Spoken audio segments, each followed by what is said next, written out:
ना कोई ना। हाथ जोड़ेंगे, अपन मंगलाचरण करेंगे। मोक्ष मार्गस्य निहितारं भेत्तारं कर्म भूभृतां ज्ञातारं विश्वतत्त्वानां वंदे तद्गुणलब्धये। देवादिदेव 1008 श्री आदिनाथ भगवान की जय। आचार्य भगवान श्री उमा स्वामी जी महाराज की जय। 3 करोड़ 9 करोड़ महामुनि राजों की जय। बस आचार्य 1 मिनट ये पूछना है, रिकॉर्डिंग तुम यहाँ से स्टार्ट करते हो जो तुम हम पहले बोल के सुनाते हैं वहीं से है? नहीं नहीं, यहीं से स्टार्ट करिए। ठीक है ठीक है।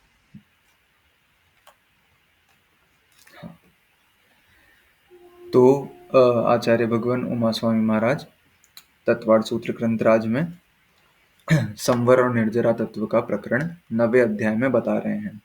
इसमें से हमने संवर जो था, संवर तत्व का वर्णन पूर्ण कर लिया था। संवर किन किन माध्यमों से होता है, तो उसके लिए उन्होंने कहा था कौन कौन कारण बताएंगे। हैंड रेज कर दो, मैं किसी एक का नाम बोल दूंगा क्रम से। संवर किन किन कारणों से होता है? गुप्ती आदि, कौन नाम बोल रहा है? हाँ, गुप्ती समिति। सही बोल रही है वो।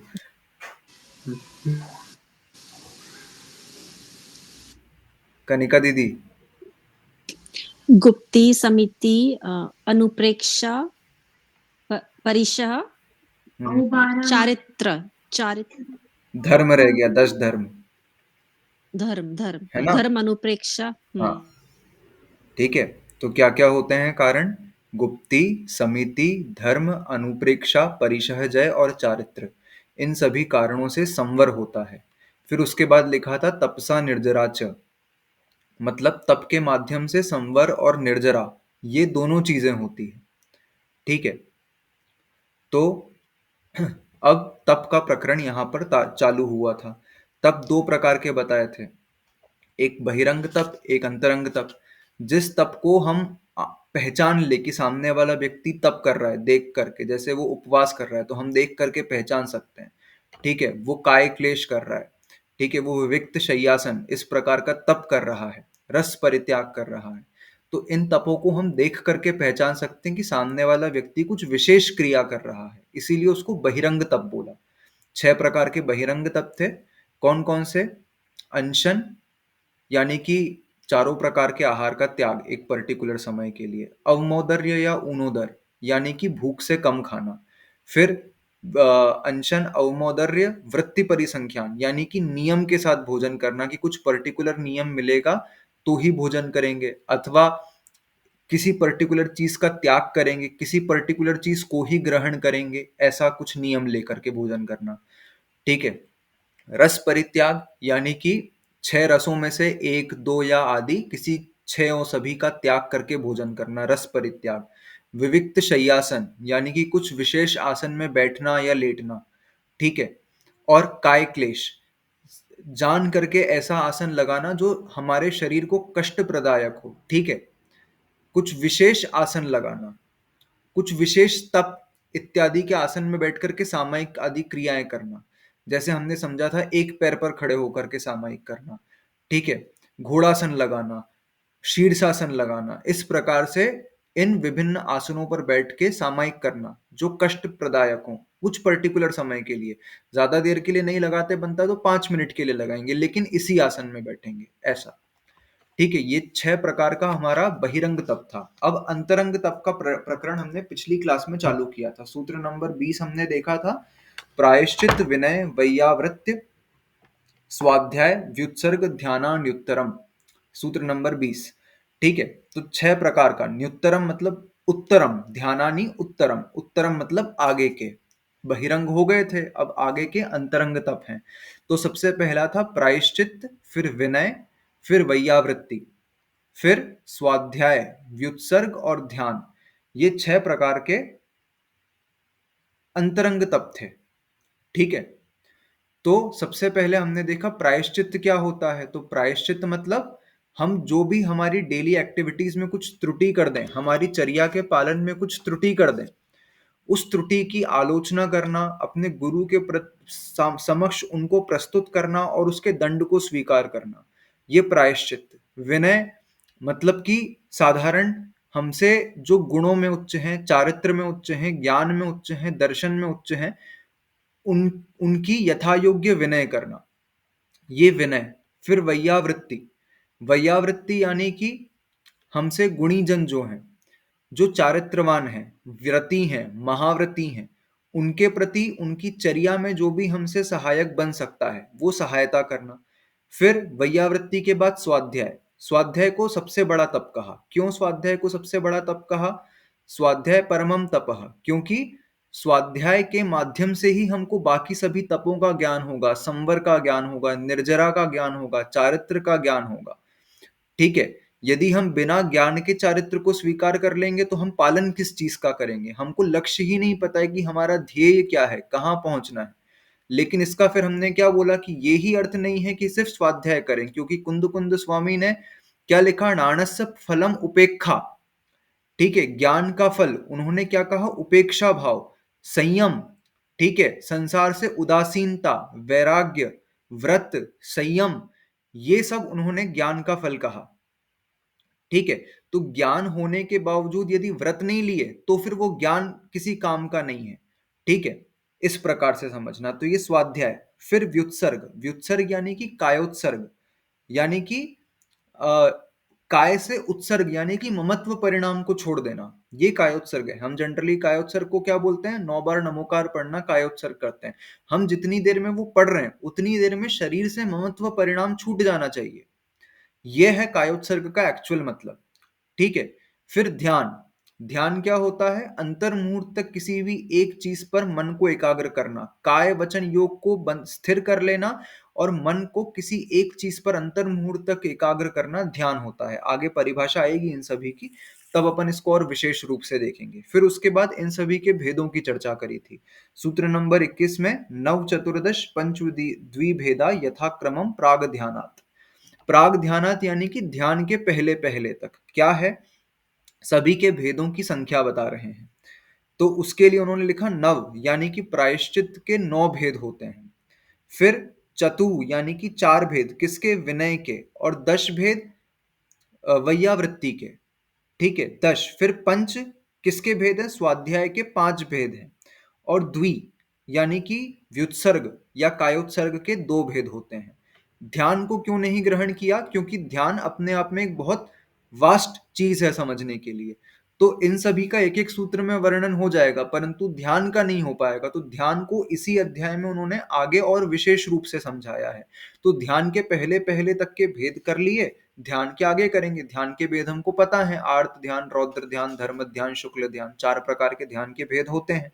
उनकी डिटेल्ड जो बातें हैं वो आगे अध्याय में बताई जाएंगी। अभी सिर्फ यहाँ तक का वर्णन है। इसके बाद हमने देखा था प्रायश्चित्त के 9 भेद कौन कौन से होते हैं। तो सबसे पहले सूत्र नंबर 22 हमने देखा था, आलोचन, प्रतिक्रमण, तदुभय विवेक, व्युत्सर्ग, तपश्छेद, परिहारोपस्थापना।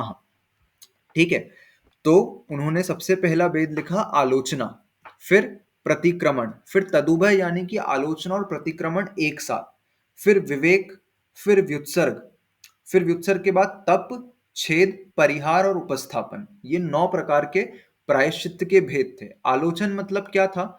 आलोचन यानी कि हमने जो भी त्रुटि करी, जो भी गलती हमसे हुई, उसको गुरु के समक्ष प्रस्तुत करना और मन में ग्लानि भाव के साथ प्रस्तुत करना कि हमसे ये चीज गड़बड़ हुई।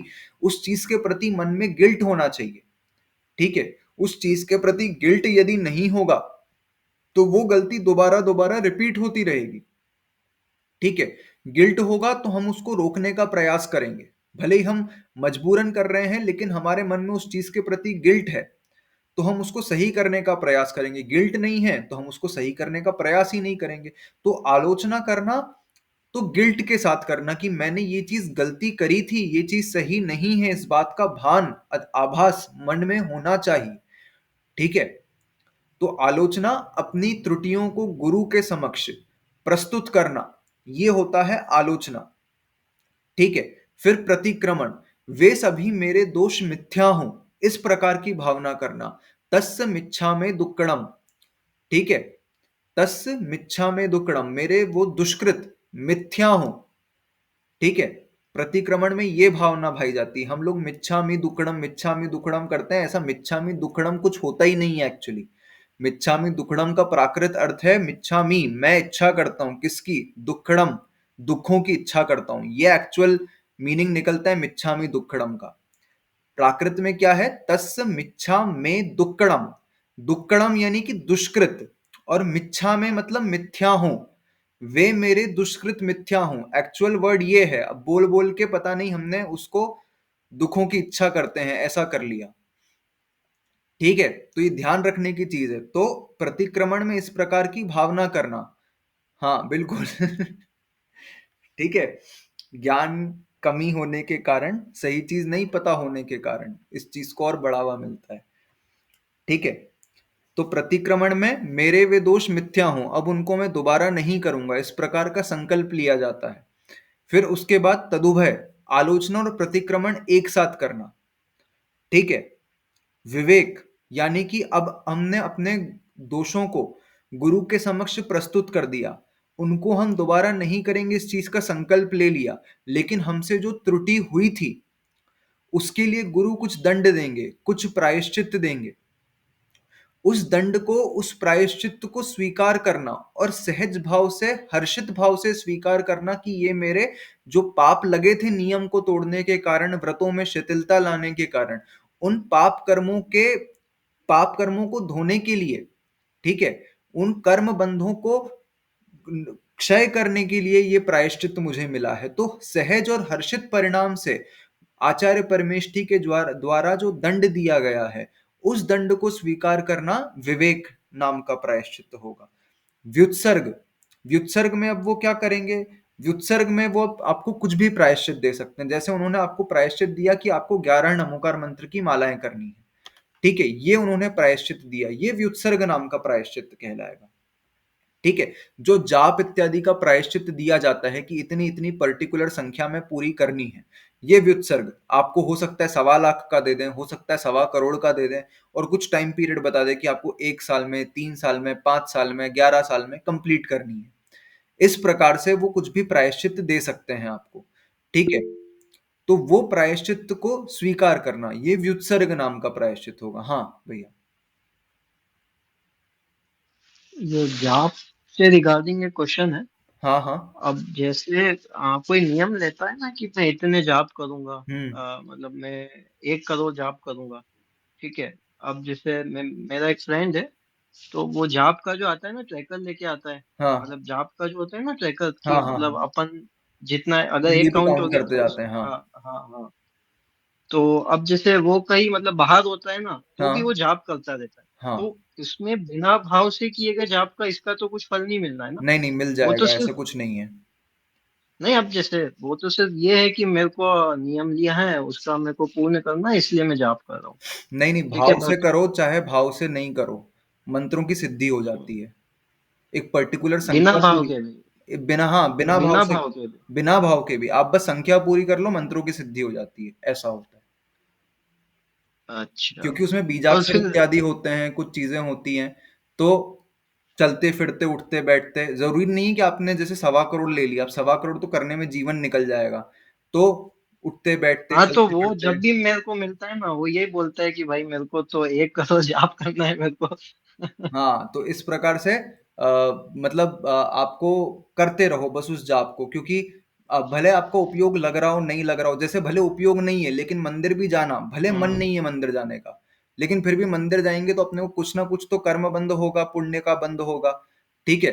वैसे ही भले ही वो भाव से जाप करी हो नहीं करी हो, लेकिन मंत्रों की संख्या पूरी कर लेने मात्र से उन मंत्रों की तो सिद्धि हो फिर जाया करती है। ये भी तो कहा है कि जैसे भावों से, अगर कोई भाव से अगर कार्य करते तभी उसका फल उसका मिलता है, विशेष जैसे फल जैसे मिलेगा, विशेष फल जैसे मिलेगा, होता है ना कि लेकिन भाव ऐसा नहीं प्रधान कि इसका धर्म है। कोई फल ही नहीं मिलेगा, ऐसा।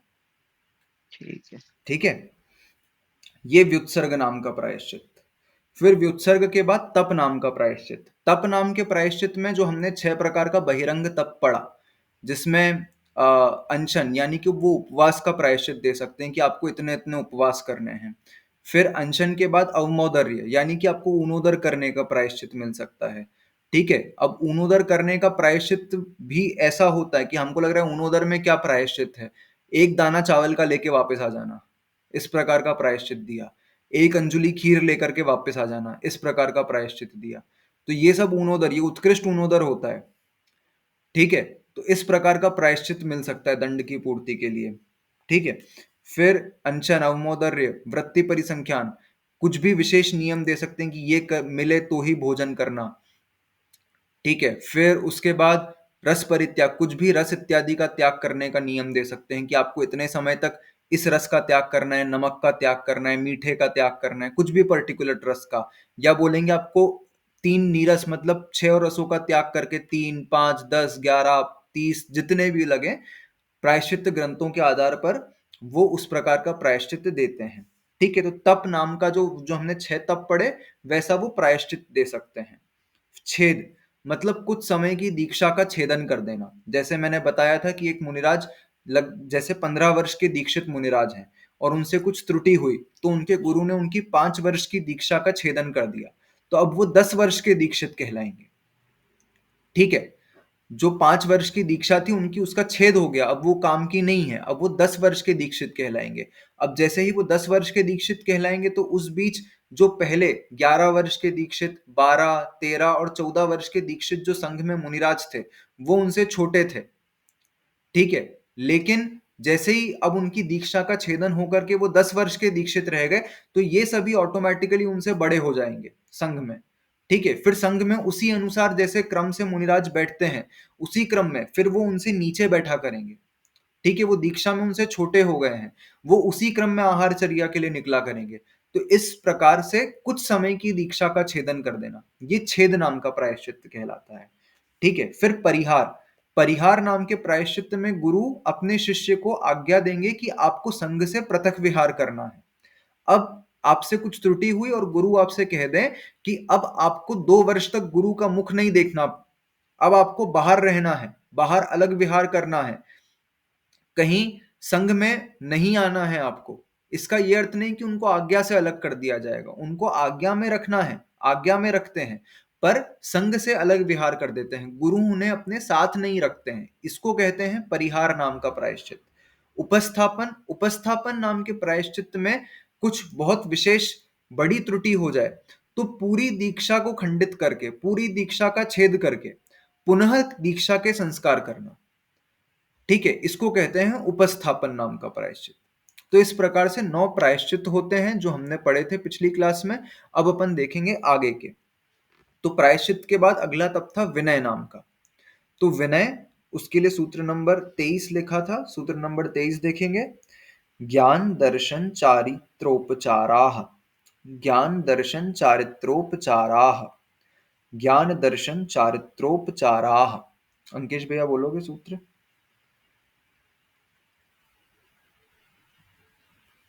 ज्ञान दर्शन चारित्रोपचाराः। तो विनय बता रहे हैं। विनय क्या होता है? तो हमने समझा था कि यथायोग्य जिसकी जैसी हो वैसी विनय करना, किस आधार पर करना वो यहाँ पर बता रहे हैं। तो सबसे पहले लिखा ज्ञान विनय, फिर दर्शन विनय, फिर चारित्र विनय और फिर उपचार विनय। 4 कैटेगरीज बना दी गई है किस किस कैटेगरी पर आपको विनय करनी है। सबसे पहली लिखी ज्ञान विनय। ज्ञान विनय यानी कि क्या? अब सबसे पहली बात तो जो हमसे ज्ञान में उत्कृष्ट हैं उनकी विनय करना।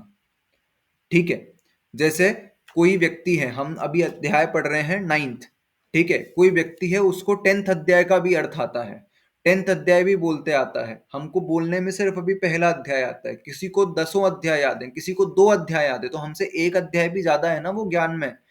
तो हमको क्या करना? उसकी विनय करना। ठीक है, उसके ज्ञान की अनुमोदना करना। अब विनय करने का मतलब यथा योग्य विनय करना। श्रावक है तो आपस में जय जिनेन्द्र, अरे तुम तो बहुत अच्छे ज्ञानी हो, इस प्रकार से विनय करना।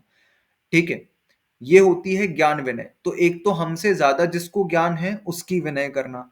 दूसरी चीज ज्ञान की विनय करना, मतलब जो सम्यक ज्ञान है, जो मोक्ष मार्ग में हमारे लिए सहायक रूप ज्ञान है, उस ज्ञान को अहोभाव मानना कि ये ज्ञान हमें मोक्ष ले जाने के लिए मिला है, ये ज्ञान हमें संसार से संसार को खत्म करने के लिए मिला है, ठीक है, संसार से मोक्ष की ओर जाने के लिए ज्ञान मिला है, हमारे आत्म कल्याण के लिए ज्ञान मिला है। इस प्रकार से जो ज्ञान है, जो सम्यक ज्ञान है, उस ज्ञान की विनय करना। तीसरी चीज, ज्ञान के साधनों की विनय करना, ठीक है, जो शास्त्र इत्यादि हमारे पास हैं उनको यथा योग्य सम्मान के साथ उच्च स्थान पर विराजमान करके रखना, ठीक है, शास्त्रों को हमेशा चौकी लगाकर पढ़ना, कभी भी गोदी में रख के जमीन पे रख के नहीं पढ़ना, ये ज्ञान के साधनों की विनय, ठीक है। फिर चौथी चीज क्या करना, स्वाध्याय कर रहे हैं हम, तो स्वाध्याय में जो समय की मर्यादा बताई गई है, उस समय की मर्यादा का, जो हमने सम्यक ज्ञान के अंग पढ़े हैं, ठीक है, सुने थे, जब पहला अध्याय पढ़ा था सम्यक ज्ञान के 8 अंग थे, तब मैंने बताया था, पूरी डिटेल नहीं बताई थी, लेकिन सम्यक ज्ञान के 8 अंग बताए थे, कालाचार, विनयाचार, उपधानाचार, इस प्रकार से हमने 8 चीजें डिस्क्राइब करी थी। तो काल की मर्यादा को ध्यान में रख के करना, कि संधि काल में सिद्धांत ग्रंथों का पाठ नहीं करना। दूसरी चीज विनयाचार, शास्त्र की यथायोग्य विनय करना। उपधानाचार, यानी कि कुछ भी स्वाध्याय कर रहे हैं तो त्याग करके स्वाध्याय करना, ये सब ज्ञान की विनय में आ जाएगा, ठीक है। कुछ भी स्वाध्याय कर रहे हैं, स्टार्ट कर रहे हैं, तो स्टार्ट करने के पहले मंगलाचरण करके इष्ट का स्मरण करना। शास्त्र, हमारा स्वाध्याय पूरा हो रहा है तो स्वाध्याय पूरा करने के बाद जिनवाणी स्तुति करके कायोत्सर्ग करना, उसके बाद हम ग्रंथ को यथायोग्य स्थान पर विराजमान करेंगे तो उस विराजमान करने के बाद शिरोन्नति करना, ठीक है, शास्त्र का शिरोन्नति करना। इस प्रकार से जो भी चीजें हैं ये सब ज्ञान की विनय है। क्या क्या देखा हमने, तो सबसे पहले ज्ञानी की विनय, ठीक है, फिर ज्ञान की विनय, फिर ज्ञान के साधनों की विनय, और फिर स्वाध्याय के और सम्यक ज्ञान के जो 8 अंग हैं उन सभी का यथायोग्य पालन करना, ठीक है, ये सब ज्ञान विनय में आएगा। सम्यक ज्ञान, ठीक है, जो ज्ञान हमारे लिए मोक्ष मार्ग में साधनभूत है, उस ज्ञान की विनय करना, ये सम्यक ज्ञान में आएगा। फिर उसके बाद दर्शनाचार, दर्शन विनय। दर्शन विनय में क्या आएगा, जो तत्वार्थ श्रद्धान है, जो हमारा सम्यक दर्शन है, उससे संबंधित विनय करना। किसी व्यक्ति का सम्यक दर्शन यदि हमसे दृढ़ है, ठीक है, वो हमसे सम्यक दर्शन में दृढ़ है, उसकी श्रद्धा पक्की है, हमको ऐसा देख करके लग रहा है कि खोटे देवशास्त्र गुरु के पास किसी कीमत में नहीं जा रहा है वो, ठीक है, कुछ भी हो जा रहा है लेकिन उसकी श्रद्धा सही जगह पर है, उसकी विनय करना। दूसरा, सम्यक दर्शन की विनय करना अपने आप में, ठीक है, कि उस चीज पर बहुमान लाना। उसकी विनय किस प्रकार से होगी, कि उसके प्रति बहुमान आना चाहिए मन में, कि हमको इतना उत्कृष्ट कुल मिला है, इतना उत्कृष्ट धर्म मिला है, ठीक है, बाकी सभी लोग तो मात्र भक्त बन के रह जाते हैं, हम भक्त से भगवान बनते हैं, हमको वो मार्ग मिला है, हमको संसार को खत्म करने का, कर्मों को क्षय करने का और अनंत सुख को प्राप्त करने का, मोक्ष सुख को प्राप्त करने का मार्ग मिला है, हम दूसरी जगह पर क्यों भटकें। इस प्रकार की भावना मन में लाना, अपने सम्यक दर्शन को लगातार दृढ़ करते रहना, ठीक है, जो हमारा साधर्मी है, जिसका सम्यक दर्शन हमसे दृढ़ है, उसकी तो विनय करना ही करना, साथ में उससे प्रेरणा लेकर अपने सम्यक दर्शन को और दृढ़ कर लेना, ये होता है दर्शन विनय। चारित्र विनय, जो चारित्रवान है हमसे, उसकी विनय करना। एक गुण भी अधिक है ना तो भी विनय करना। हम रात को पानी पीते हैं और सामने वाला व्यक्ति रात के पानी का भी त्यागी है, कि भैया हम तो पानी भी नहीं लेते, तो उसका गुण भी हमसे अधिक है, उसकी भी विनय करना, ठीक है। उसके बाद व्रती है तो और अधिक विनय करना, महाव्रती है तो और अधिक विनय करना, ठीक है, यथा योग्य। साधर्मी है तो जय जिनेन्द्र, व्रती महाव्रती है तो वंदना करना उसकी, ठीक है, मुनिराज हैं तो उनको नमोस्तु करना, क्षुल्लक क्षुल्लिकाएं हैं तो इच्छाकार करना, आर्यिका माता जी हैं तो वंदामी करना। इस प्रकार से यथा योग्य, जैसी जिसकी विनय है उसकी वैसी विनय करना, ठीक है। फिर उपचार, अब ये जो चीजें थी, ज्ञान, दर्शन और चारित्र, ये मोक्ष मार्ग संबंधी थी। अब उपचार विनय, उपचार विनय ये, इसमें पारलौकिक कुछ भी नहीं है, ये लौकिक विनय जो हम साधारणतया रोज करते हैं, ठीक है। जैसे हमारे पूज्य पुरुष हैं, उनका सम्मान करना, ठीक है। कोई व्यक्ति है वो हमको पढ़ाता है, हमारा टीचर है स्कूल में, कॉलेज में, हमको कुछ सिखा रहा है नया, तो उस व्यक्ति के पैर पड़ना कोई दोष नहीं है, इसमें सम्यक दर्शन में कोई बाधा नहीं आएगी। कोई व्यक्ति अपने माता-पिता के पैर पड़ रहा है सुबह उठ के, उसमें कोई बाधा नहीं आएगी। क्यों है? क्योंकि ये उपचार विनय है। ये मोक्ष मार्ग संबंधी विनय नहीं है। ये सम्यक दर्शन भी नहीं है, मिथ्या दर्शन भी नहीं है, ये उपचार है। ठीक है? हम उम्र में छोटे हैं, हम छू लेंगे। ठीक है? इस प्रकार से। तो जैसे कोई व्यक्ति अपने पिता के पैर छूता है सुबह उठ करके, या कभी भी अपने पिता के पैर छूता है, और भले वो अपने पिता से गुणों में अधिक है, जैसे पिताजी रात्रि भोजन करते हैं, बेटे का त्याग है, लेकिन गुणों में अधिक होने के बावजूद बेटा पिताजी के पैर छू रहा है, तो ये उपचार की विनय कहलाएगी, ये उपचार विनय है। ठीक है? हो सकता है कि बेटा व्रती हो और पिताजी व्रती नहीं हो। ठीक है? तो बेटा व्रती होने के बाद भी अपने पिताजी के पैर छुएगा, ये उपचार विनय है। ठीक है? अब पिताजी नहीं छुलवाएं पैर उससे, क्योंकि ये उनकी चारित्र के प्रति विनय होनी चाहिए कि भैया तुम हमसे चारित्र में अधिक हो, तुम हमारे पैर नहीं छुओगे, हम तुम्हारे पैर छुएंगे। ये उनकी चारित्र के प्रति विनय होनी चाहिए। ठीक है? लेकिन यदि व्रती अपने पूज्य पुरुषों के, माता पिता के पैर छू ले, तो इसमें कोई बाधा नहीं है, क्योंकि ये उपचार विनय है। इस प्रकार से। हाँ अंकित भैया। यहाँ पे शायद संयमी जो होता है ना व्रती, तो शायद असंयमी को मतलब नमस्कार नहीं कर सकता है। श्रद्धा रूप से नमस्कार नहीं जैसे कर सकते, लेकिन माता पिता इत्यादि को नमस्कार कर सकते हैं व्रती। महाव्रती किसी को नहीं कर सकते। अब जैसे मतलब एल्लक शुल्लक है, तो वो थोड़ी मतलब अपने ग्रस्त के माता पिता नहीं, को वो नहीं करेंगे। नमस्कार। वो एकदम मतलब हाँ, जैसे मैं कहूँ, वो उनका गृहस्थ का तो त्याग ही हो चुका है ना, क्योंकि अब माता पिता से संबंध का ही त्याग हो गया। और लेकिन जैसे दो और अगर प्रतिमाएं आ किसी ने गई, ब्रह्मचर्य का नियम ले लिया, अब जैसे अपने होते हैं ना ब्रह्मचारी वगैरह, तो वो वो भी कर सकते शायद भोग नहीं लगते। हैं। नहीं, करना चाहिए। लगते हो? हाँ, कर सकते हैं, कोई दिक्कत ठीक है। नहीं है उसमें। तो जैसे सातवीं प्रतिमा के बाद अपने घर के मतलब माता पिता इनका पैर छूना बंद कर देते हैं, अगर माता पिता हमसे व्रती नहीं है तो। व्रती नहीं है। सातवीं के बाद। ठीक है? जैसे 2 प्रतिमा, 3 प्रतिमा, जो नीचे नीचे की प्रतिमाएं हैं उनमें कर सकते हैं, वो जब माता पिता के पैर छू लेते हैं। हाँ, हम देखते हैं जनरली, जैसे बिनौली इत्यादि निकलती है, तो बिनौली वगैरह में भी जो दीक्षार्थी होते हैं, वो दीक्षार्थी घर से विदाई वगैरह होती है, तो माता पिता के पैर छूते हैं।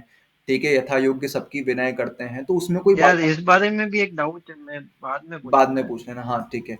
तो ये जो चीज है, ये उपचार विनय है। ठीक है? मतलब इसमें उसके सम्यक दर्शन में कोई बाधा नहीं आ रही है, क्योंकि वो व्यक्ति जो है ये अ, उसकी श्रद्धा में कुछ वो नहीं है, उसकी श्रद्धा माता पिता के लिए नहीं, उसकी श्रद्धा तो देवशास गुरु की है, लेकिन ये लौकिक विनय कर रहा है, उसका मोक्ष मार्ग से कोई संबंध ही नहीं है इस विनय का, बस ऐसा। ठीक है? हाँ बिल्कुल बिल्कुल सही लिखा। शायद इसमें एक बेलगोला में 1 महीने तक क्वेश्चन घूमा था कि माता पिता के पैर छूना सम्यक दर्शन सम्यक है दर्शन है कि मिथ्या मिथ्या दर्शन। दर्शन है? हाँ, आचार्य जी ने बोला कि ये तो लोक व्यवहार है, लोक व्यवहार है, उसमें इससे लिखा। सम्यक दर्शन भी बाधित नहीं होगा, ना वो मिथ्यात्व में जाएगा, ना वो सम्यक है, इस प्रकार से। भाई मेरा क्या मिस हुआ था? जरा एग्जिट हो गया था। कुछ कुछ मिस नहीं हुआ आपका। माता पिता के पैर छूना, पूज्य पुरुषों के पैर छूना, ये मिथ्यात्व नहीं है, ये मिस हुआ बस। कनिका को बता दो, कनिका कल से छूना छोड़ देगी। हमारे यहाँ नहीं छूते हैं। ऐसा कुछ नहीं है, छूना चाहिए, सभी को छूना चाहिए। लोग बोलते हैं ना कि नहीं, हमारे इधर ना मतलब पापा नहीं छुआते हैं। पापा मम्मी का हमारे शुरू से ही कल्चर नहीं है लड़कियां छुएं। लड़कियां, हाँ मतलब भाई बिल्कुल, छूता है। वो हाँ। हिंदू लड़कियां, कल्चर है, अपने यहाँ कुछ नहीं आता।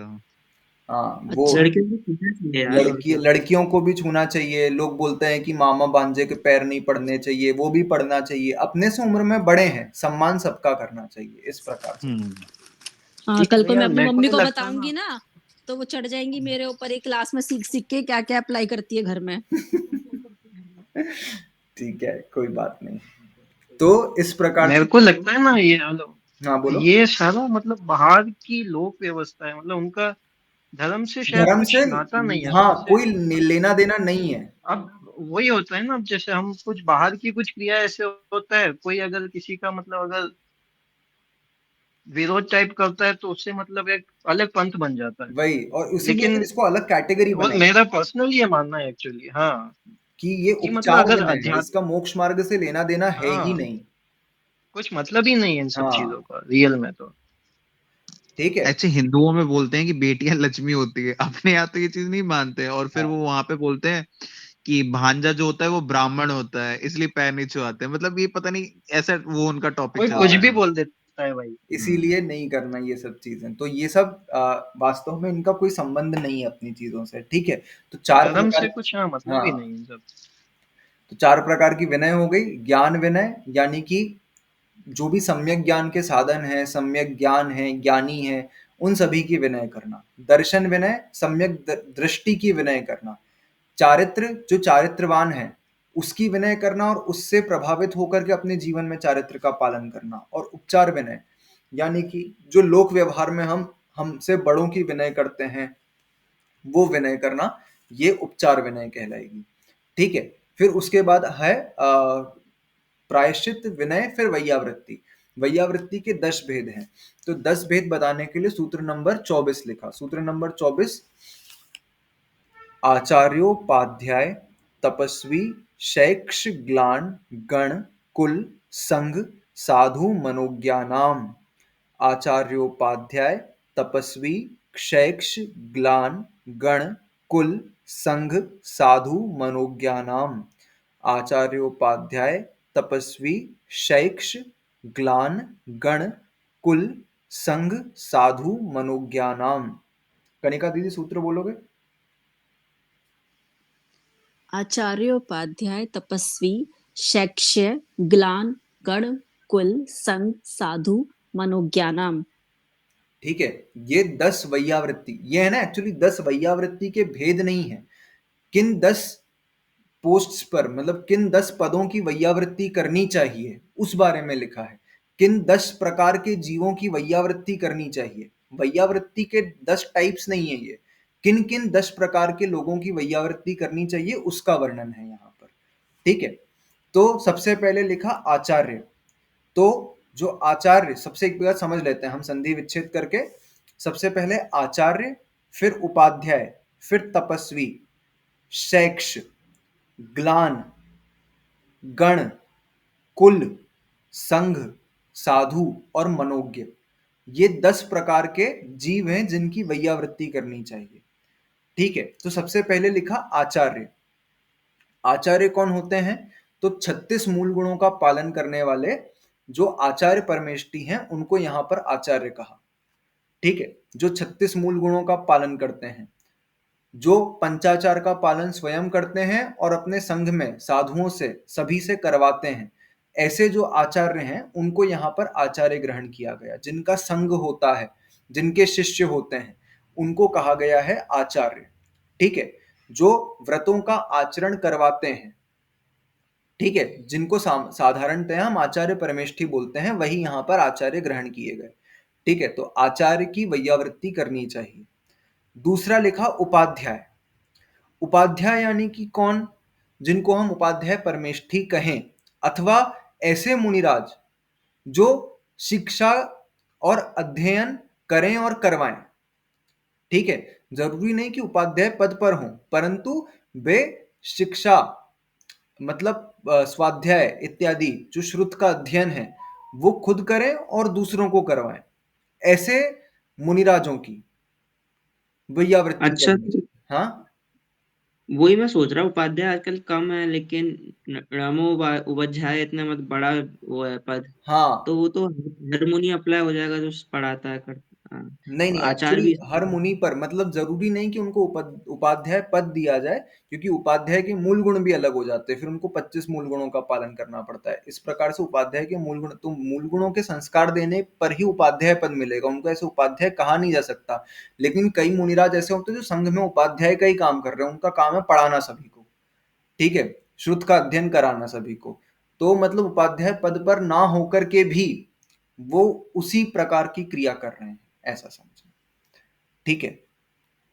तो उनको यहां पर ग्रहण कर लेना कि ऐसे मुनियों की वैयावृत्ति करना, अथवा उपाध्याय परमेष्ठी की वैयावृत्ति करना, ठीक है। तो ये हो जाएगा दूसरा। सबसे पहले आचार्यों की वैयावृत्ति करना, फिर उपाध्याय यानी कि श्रुत का अध्ययन करने और कराने वालों की, ऐसे मुनिराजों की वैयावृत्ति करना, फिर तपस्वी। तपस्वी यानी कि ऐसे मुनिराज जो बहुत उपवास इत्यादि करते हो, जो बहुत तप करते हो, ठीक है, जो बहुत उनोदर इत्यादि का पालन करते हो, जो महान तपस्वी हो, ऐसे तपस्वी मुनिराजों की वैयावृत्ति करना। ठीक है, जैसे कई मुनिराज ऐसे होते हैं जो ऐसा कर रहे हैं कि मतलब मुनिराज वैसे तो दिन में एक बार आहार करते हैं, लेकिन कोई कोई मुनि है जिनका जीवन पर्यंत का नियम है कि वो 2 दिन में एक बार आहार करते हैं। ठीक है, 48 घंटे में एक बार आहार करते हैं वो।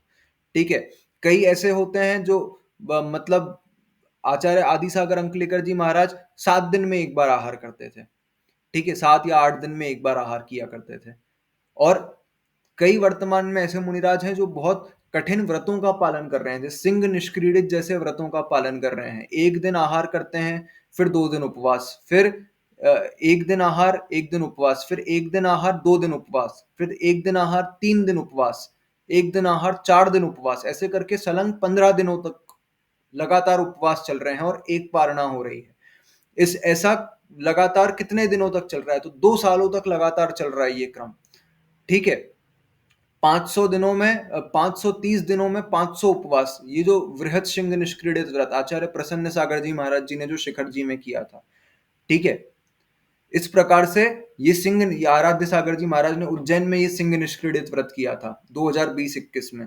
इस प्रकार से जो सिंह, ये ऐसे महान तपस्वी मुनिराज होते हैं, मासोपवासी मुनिराज।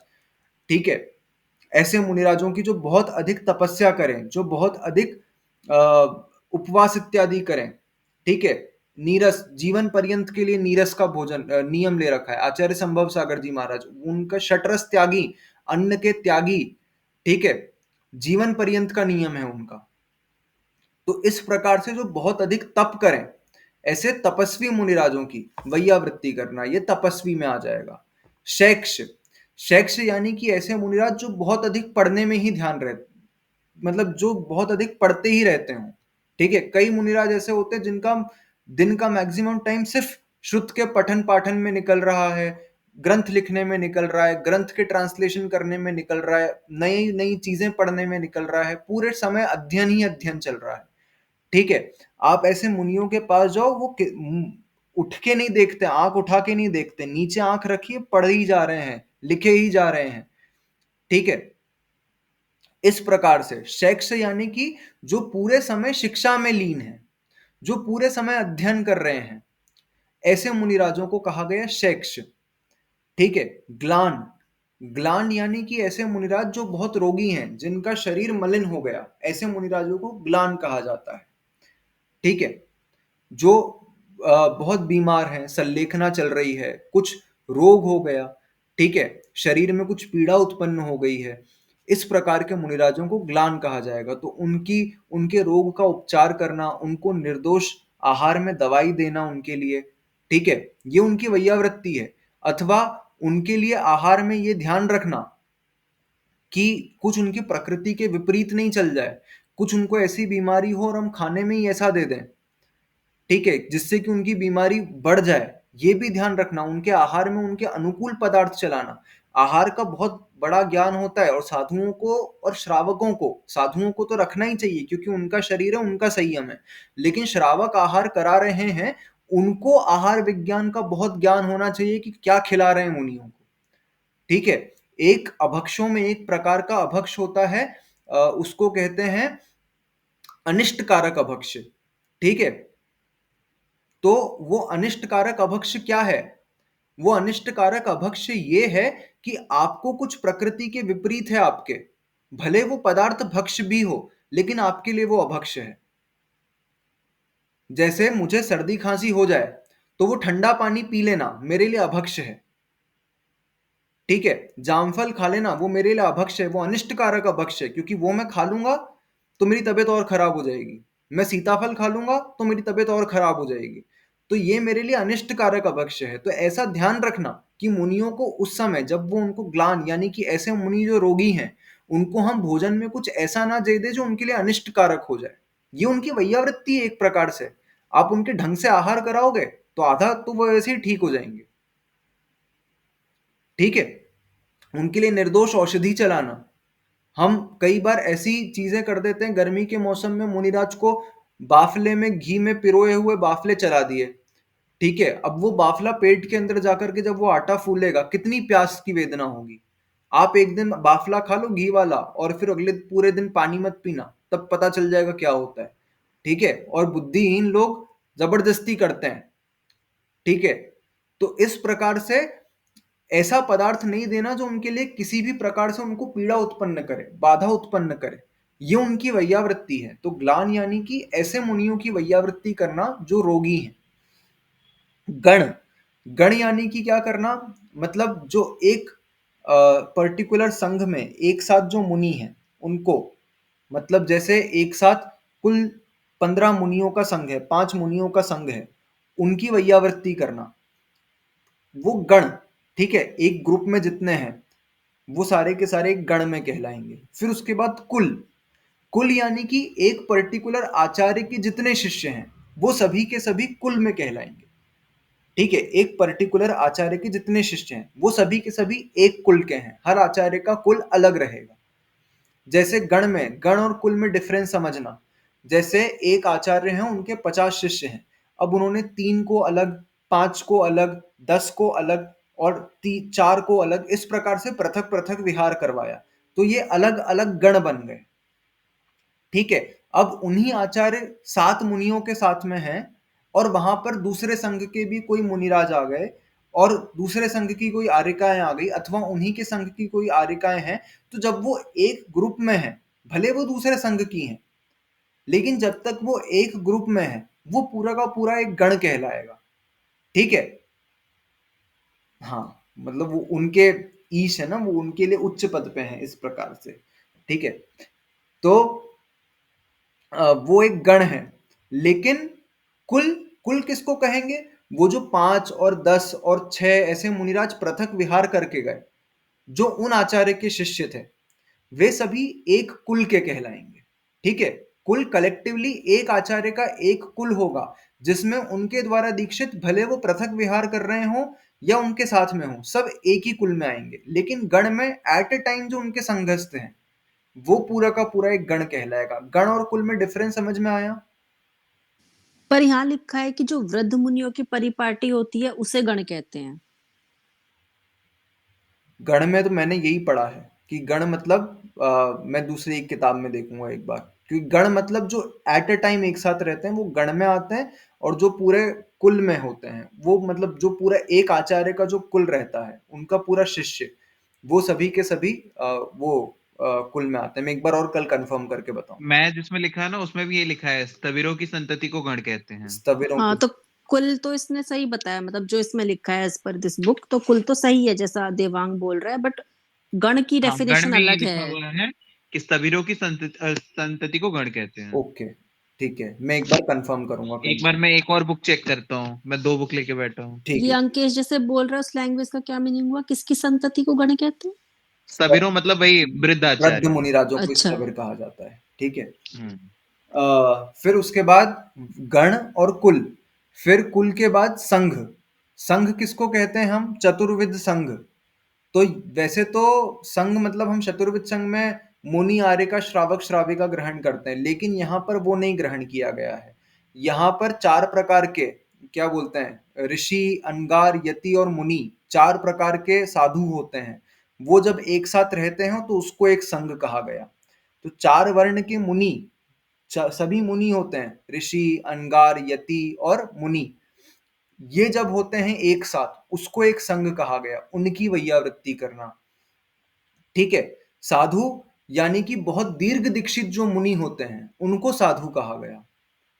ठीक है, जो मतलब जिनको दीक्षा को हो गए 30 साल, 40 साल, 50 साल, 60 साल, ऐसे दीर्घ दीक्षित जो मुनि हैं उनको साधु ग्रहण किया गया यहाँ पर। और फिर मनोज्ञ, मनोज्ञ यानी कि ऐसे मुनिराज जिनका लोक में प्रभावना बहुत अधिक है, जो लोक में बहुत पूज्य हैं, जैसे पूज्य तरुण सागर जी महाराज, वो मनोज्ञ साधु के अंतर्गत आएंगे। ठीक है, मतलब उनकी प्रभावना इतनी, जैसे कि वो मतलब क्या कहते हैं, जैनियों और अजैनियों सभी में एक जैसी पूछ उनकी। ठीक है, मतलब उनके कारण कई अजैनों ने रात्रि भोजन त्याग किया, जैन जैसी जीवन शैली अपनाई उनके प्रवचनों के कारण। ठीक है, तो ऐसे मुनियों को मनोज्ञ, ये एग्जाम्पल लिया मैंने, ऐसे जो लोक सम्मत मुनि हैं ठीक है, जिनकी सभी बात मानते हैं, जिनकी प्रभावना बहुत अधिक है, हाँ इस प्रकार से। तो जो साधु बहुत लोगों में पूछ जिनकी बहुत ज्यादा है, ऐसे साधुओं को मनोज्ञ मुनि कहा जाता है। तो ये 10 प्रकार के क्या होते हैं, मुनिराज होते हैं। 10 प्रकार की वैयावृत्ति नहीं है, 10 प्रकार के पात्र हैं वैयावृत्ति के। सभी मुनि ही हैं, सभी साधु ही हैं, 28 मूल गुणों का पालन करने वाले साधु। उन सभी की बस नाम अलग अलग, सबकी इन सभी की वैयावृत्ति करनी चाहिए, ऐसा आचार्य उमा स्वामी जी महाराज कह रहे हैं। ठीक है, हाँ ये मैंने दूसरा देखा ना, तो उसमें लिखा हुआ है गढ़ का अर्थ क्या है। दीक्षाचार्य के शिष्य समुदाय को गढ़ कहते हैं, अथवा 7 पुरुषों की परंपरा को गढ़ कहते हैं।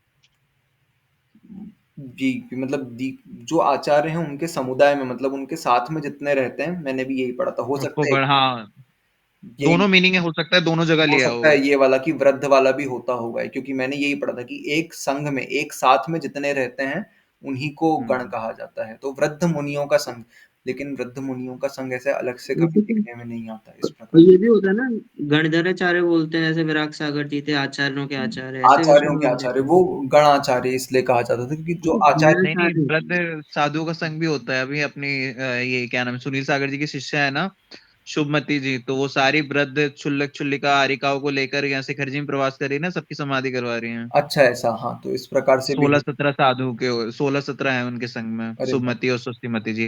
मतलब अपनी माँ जो उनकी आरिका है उनकी भी समाधि के लिए है, और बाकी 16 को और संभाल रही है। अच्छा तो गण मतलब इस प्रकार और से वृद्ध। इतना मतलब ऐसा देखने को मिलता है कि जितनी भी संघ में जितनी भी एजेड आरिकाएं हैं, सब सुमति जी को माँ बुलाते हैं। ओ, हम्म। अरे वाह। तो इस प्रकार से क्या करना, जो वृद्ध मुनिराज इत्यादि हैं, वृद्ध साधु हैं, उनकी वैयावृत्ति करना, ऐसा समझना।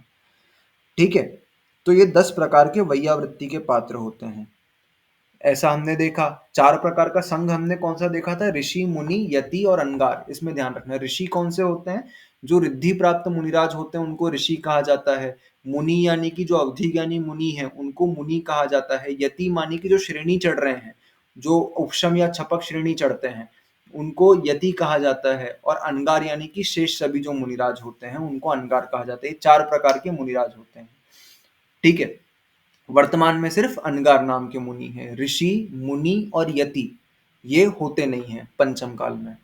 ठीक है, अवधि ज्ञानी हो सकते हैं कदाचित, लेकिन हर 100 साल में एक होंगे ऐसा, या हर 1000 साल में एक होंगे, सॉरी। ठीक है, ऐसा समझना।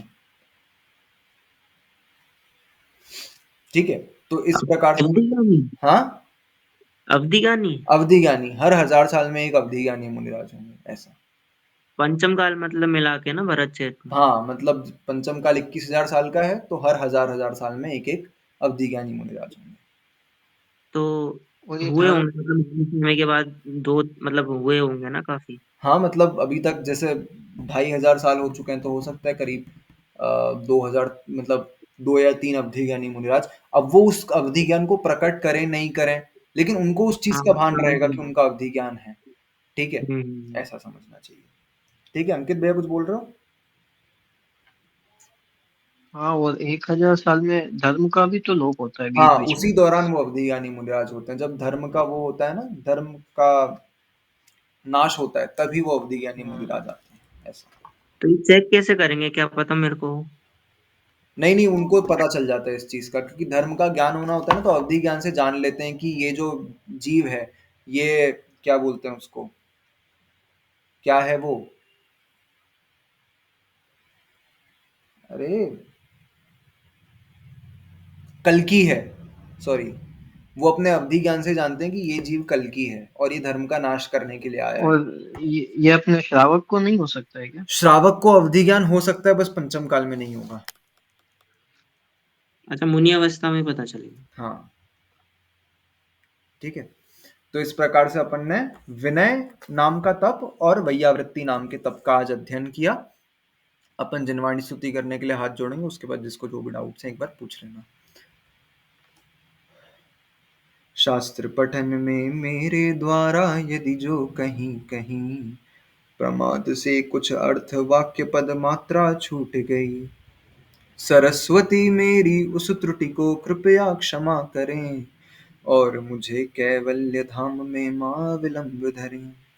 वांछित फलदात्री चिंतामणि सदृश मात्र तेरा, वंदन करने वाले मुझको मिले पता मेरा। बोधि समाधि विशुद्ध भावना आत्म सिद्धि मुझको मिले और मैं पा जाऊं मां मोक्ष महासुख को। द्वादशांग जिनवाणी मातेश्वरी की जय। सभी का अवसर करेंगे।